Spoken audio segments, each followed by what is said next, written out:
Start. Hello everyone. Good afternoon. I'm Snigdha of 10th Standard from Sarinagar Freedom School. It's lovely meeting you all.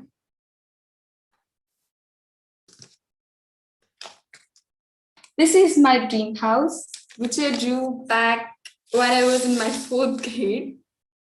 Many of us, when young, enjoyed drawing.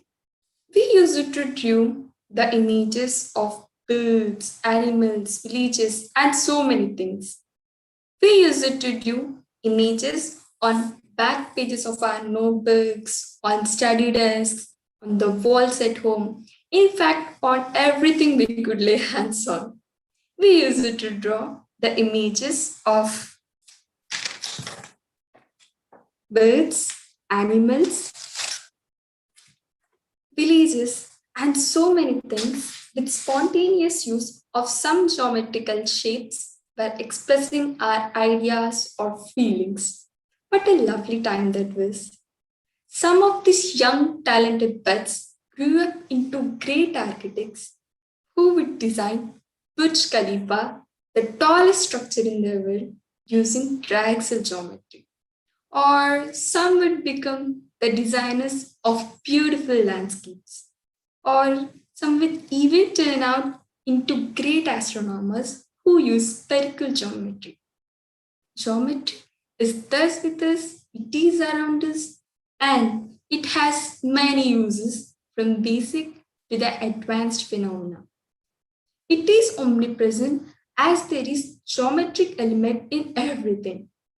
So today, let's explore this geometry in art and have fun. So we will understand use of geometry in art, some types of geometric arts, and some hands-on geometric activities. Works of art often tell us stories. An artist can shape the world through storytelling. Artists are able to raise much awareness because art is a powerful way to convey a message for people. Art, it's a part of life. It plays a very important role in child's development. Artistic activities help children learn other subjects such as reading, math, etc. with much ease. It promotes visual motor and social development. The visual thinking method asks three questions of a young student. What's going on in this picture? What do you see? What made you to see that? What more can we find? What is art? Well, when I ask this question, each one of us would have a different answer because we have different perceptions, tastes, likes, and dislikes. Each and every culture in the world evaluates art. In history, Greeks were believed to be supreme culture. They used geometry in art. Nowadays, it has become a trend. Today, artists use geometrical elements such as lines, shapes, curves to create themes throughout their artwork because they have perfect and uniform measurement. It's very interesting to know what the different shapes represent. Rectangle represents unity and culture. Circle for infinity and femininity. Triangle for energy and stability. Rhombus is vibrant and contemporary. And the hexagon for culture. Geometric art also helps to create the illusion of third dimension. This is called optic art. This art helps students to build their spatial intelligence and also helps them to understand advanced levels of mathematics. As we talk about 3D art, let's certainly talk about isometric drawing. Isometric drawing is also known as isometric projection. It's a 3D representation of a room, building, design of an object on a 2D surface. And we don't forget drawing beautiful drawings on isometric dot sheets, isn't it? The sheets that help us draw easily the isometrical sketches of different objects. Geometric design is a fun trend that focuses on simplistic beauty of mixing the elements such as lines, shapes, curves together for creative result. We can see that geometric art is incorporated into can you guess by looking at the slide? I know you guessed it. Yes, the tattoos that are so trendy, the traditional mehendi designs, the abstract backgrounds, wallpapers, and also in fabulous jewelry. Now, let's talk about our beautiful Indian arts which represent different cultures. Our India is famous for arts such as Kalankari art, Tanjore paint, Mughal art, Madhubani art, Pattachitra art, Rajput art, Varli art, Goan art, and so many. It's very interesting to know that the Madhubani is a folk art which uses beautiful geometrical patterns, and the tribes of Maharashtra use circles, triangles, squares, lines when they paint beautiful Varli art. Hey, do you remember tangrams? I do. Tangram is a Chinese puzzle consisting of a square cut into 5 triangles, a square, and a rhombus. So as when we certainly arrange them, we get a wide variety of figures. Tangram teach kids about spatial relationships and also helps them to learn geometric forms and to develop deeper problem solving abilities. And they can even perform better in the test of basic arithmetic. Unfortunately, most of us know more about Instagram than Tangram. The social media platforms have taken over wonderful ways to occupy kids' minds nowadays. Then look at this green fabric. My mother loves to stitch beautiful and unique designs on fabrics. She even collects lovely fabrics for us that enrich her beauty at work. So, did you notice something? Even here, geometric art is used. And the symmetry in these designs adds more beauty to these fabrics. Actually, in mathematical language, we call these designs as tessellations. Tessellation is a repetition of regular pattern of small shapes without any gaps or overlaps. My mother and aunt doesn't know more about this technical jargon or the words such as patterns, symmetry, and tessellations, so far and so forth. Neither they use any geometric box for proper consistency. Yet their artwork is commendable, and I'm so proud to say that they are my personal costume designers. And God has created beautiful tessellations in nature. Nature has many tessellations, such as honeybee hive and the sweet corn, and also tortoise shell. And look at this pineapple. You can observe that this pattern is repeated all over, and we don't find any gaps or overlaps. Pineapple is an example of tessellations in nature. And Here we go with one more interesting art called fractal art. Fractal is a regular pattern that laws of nature at different scales. Trees are natural fractals. Nature has many fractals. Look at this celosia flower, where this is mostly used in the festival time of Batkama. So we can observe that this pattern is repeated at different scales. So celosia is a perfect example of fractal. And last but not the least, the most beautiful origami. Origami is a Japanese paper folding art by which we can make many amazing and stunning paper crafts. And now let's do a small activity which is going to be amazing and very, very interesting. I hope you must have to try this. This is also going to burst your stress.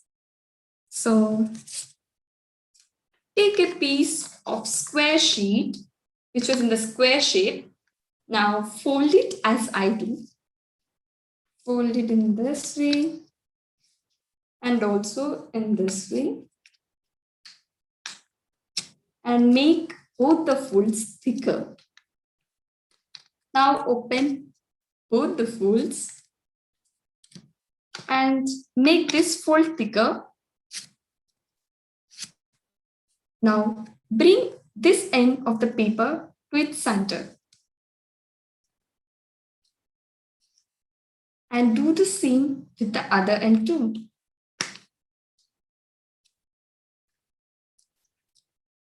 Now fold the paper only at its ends. You have to make sure that some paper is left over at its ends. Now fold the paper at its corners. Do the same with the other side. Now fold the remaining paper too.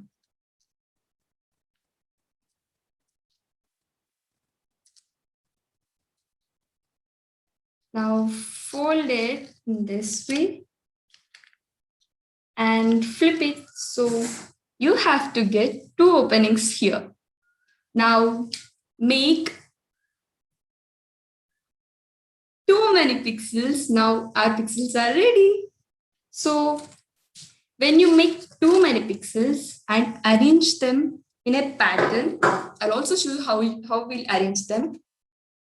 So these are the pixels which we have made. So as you got two openings here, insert one in another in this way. Now, when you arrange these pixels in a particular pattern, we get a beautiful flower vase. Damn cute, isn't it? And we also made a beautiful cube. So I hope you could see it. So we made this beautiful products by using the concept of origami. Well, do you know how does learning origami help in learning mathematics? Well, origami is the fun way to create shapes and space by which the kids can learn math at home hands with some fun activities. And they even inculcate a habit of talking or starting a conversation about numbers, geometry, and many mathematical concepts. Look at these beautiful origami products. They are so cute, isn't it?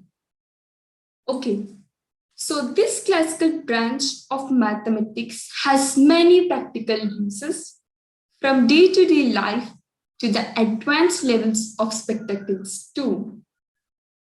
So let me conclude this session by talking about STEM.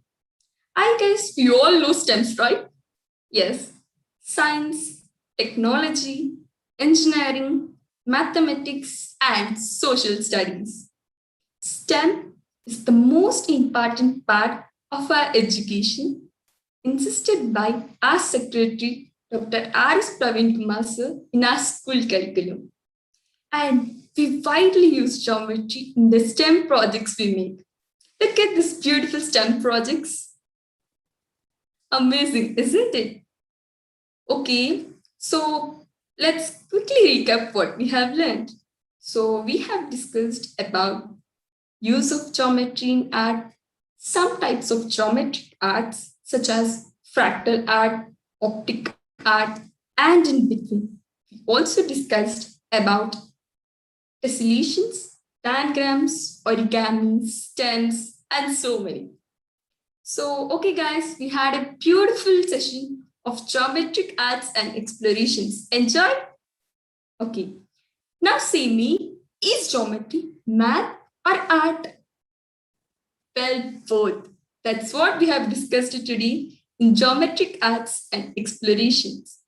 We have just walked through the beautiful lane of math and art. Beauty is in the beholder's eye.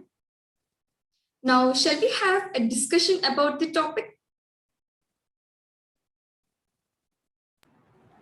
Okay. Thank you, Smita.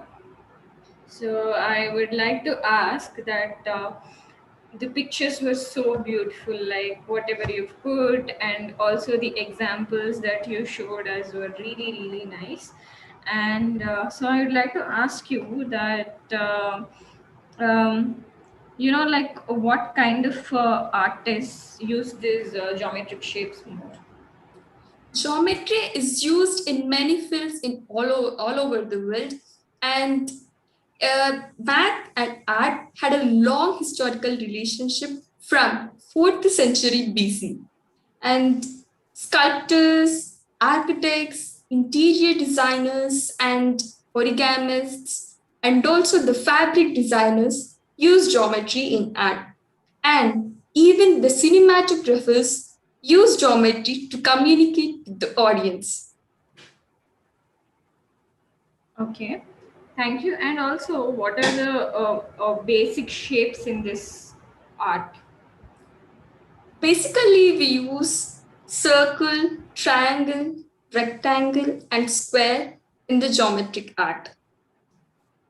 Okay, so also, like, is geometry only the one where art is involved in mathematics, or are there any other concepts in math which are closely related to art? Is it only geometry, or are there any other concepts that are related to art? I would rather say that math is involved in many forms, and geometry is no doubtedly the first, the prominent, and the very important one. And uh, as you asked, we find this not only the concepts that are closely related to art are uh, recursion, logical paradox, algorithm, and golden ratio, Fibonacci, paintings, sculptures, and so many. Yeah, exactly. So, in the examples that you have given, or maybe you Yeah. shared, where do you think the Fibonacci is involved in? Fibonacci is Where is it involved in any of the examples that you showed? no, it's not used in the above things that I've showed. But as we talk about fractal art, which is used to produce computer graphics, so that was also related in where art is mostly contrasted. Okay, fine, fine. Okay, so what did there's a great person who worked on this geometry called William M. Evians Jr. He talked about the art of Greeks that you first started with, the art of Greeks, Yeah. Hmm. right? So, And also about their geometry. So, what did he actually say about their art and geometry? yeah. And Ivins assumed that like the Greeks are lack of modern thought of geometrical continuity, and they misunderstood the concept of producing a 3D object on a 2D surface. So this is this was taught by M. Ivins about geometric art. and about Greeks. So did he say? Did he mean that the Greeks' art were not good, or they're not doing it properly, or what did he say actually? Can you? Like like he thought that their lack of modern thought of like we were using like as I said you, the isometric sheets or isometric drawings will be representing a 3D image, 3D object on a 2D surface, right? So that Greeks have, he thought that Greeks had misunderstood this concept of showing the 3D object on a 2D surface. But he didn't thought that Greeks were not bad in it. Okay, nice. Thanks for that clarity. And also, so when you were explaining about these many arts and examples and all, they were so beautiful. But then, like when people do these kind of arts, do they take particular measurements for it? And do you think those measurements are correct?